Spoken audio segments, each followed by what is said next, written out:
ఈరోజు మనం విశ్వకవి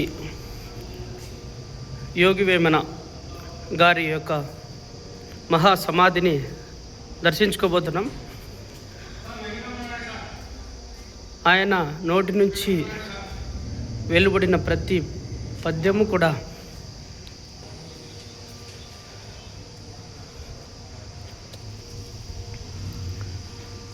జీవిత సత్యం. వచ్చేసాం.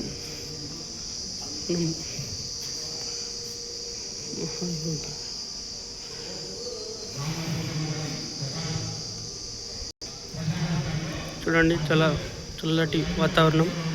ఆయన రచించినటువంటి పద్యాలన్నీ కూడా ఇక్కడ శిలాఫలకాలుగా వేయడం జరిగింది.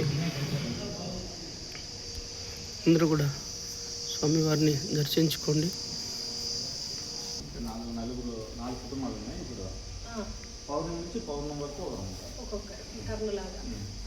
ఒకరే ఉండాలనే ఇబ్బంది కదా.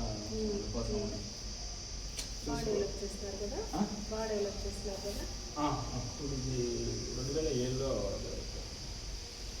శ్రీశైల రెడ్ల సంఘం వాళ్ళు వచ్చి అప్పుడు చిన్నగా ఉంది ఇది గుడి ఇట్లా అని దాన్ని టూరిజం తరఫున డెవలప్ చేశారు. అప్పుడు ఎవరు వచ్చేవాళ్ళు కాదు.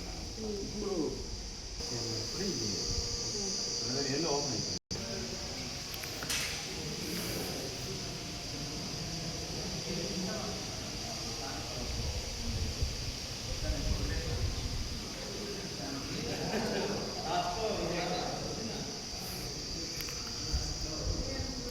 విశ్వకవి యోగి వేమన గారు రచించినటువంటి పద్యాలు ఒక్కొక్కటి మీరు చూస్తున్నట్లయితే మనకు ప్రతిదీ కూడా భవిష్యత్తు ఎలా ఉంటుంది అనేది కూడా ఆయన చెప్పగలిగారు. ఎవరెవరి స్వభావం ఏంటి, పసిపిల్లల సైతం నోటేట్ చేసుకున్న వంటిది. ఆయన పద్యంలో చివరిగా ఆయన ఒక నామ ఉంటుంది, విశ్వదావిరామ వినురవేమ అని అంటుంటారు.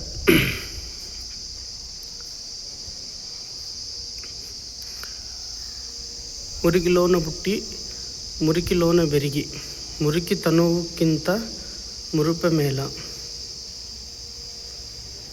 ఇంకొక పద్యం మనం ఒకసారి గమనించినట్లయితే ప్రతి దాంట్లోనూ ఆ భావం మనకు ఎక్కడో టచ్ అవుతుంది.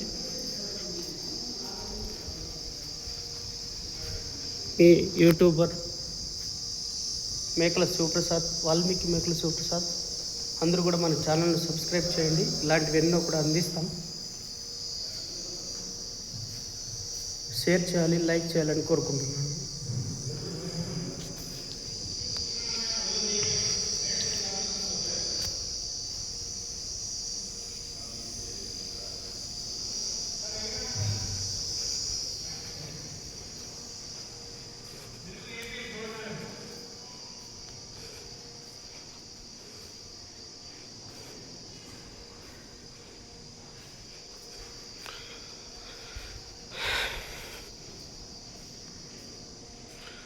ధనము కూడబెట్టి ధర్మంబు చెయ్యక తాను తినకలెస్సు దాచుగాక తేనెటీగ గుర్చి తెరువరికి యథా విశ్వదావిరామ వినురవేమ. ఈ పద్యంలోని అర్థాలు చాలా చక్కగా ఉంటాయి.